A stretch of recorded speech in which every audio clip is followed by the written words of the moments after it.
Hey guys, Ross Christofoli, Client Acquisition Mastery, and I'm actually in St. Augustine at the beach, but as you can see, it's quite rainy, so not really a good beach day.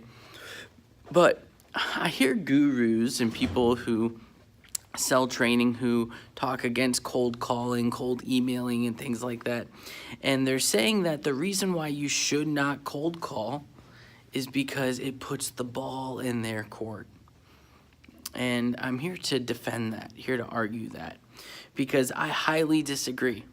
I think that first you have to identify what is the ball, and then you can say whose court it's in.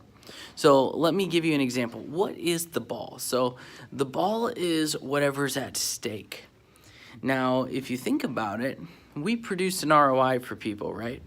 So they're the one who is missing out when something doesn't happen. For instance, let's say there's a girl and she is someone that you want to date and she's somebody who's out of your league, and you go and you ask her out. Well, the ball is in her court. She has something that is more of a benefit to you in that moment than it is to her, at least in the seeming sense. But when you go to a client, you're offering them, if you're offering lead generation services, something that will bring them money, monetary gain. They just don't know it yet. And so all you have to do is present your cards, show the power that you have of being able to land them clients, and the ball is in your court.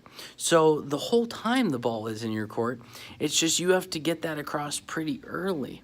And so if you think about it, it's kind of dumb to say, well, I don't like to cold call people because the ball is in their court.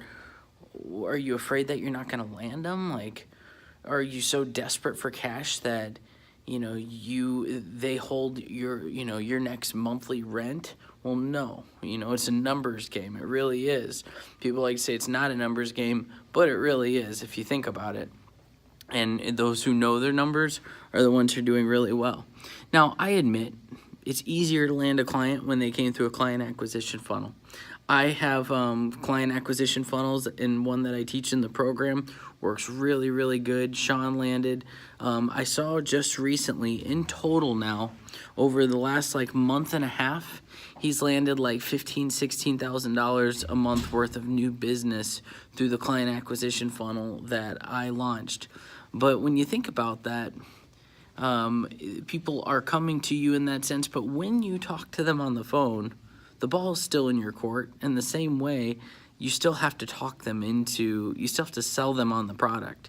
If you suck at sales, then when they get on the phone, but it's just a little bit easier because they did come through your funnel. It's a warmer lead. So I 100% agree to that. I'm not going to say that's not true, but I wouldn't say the ball is more in your court because you always hold the ball.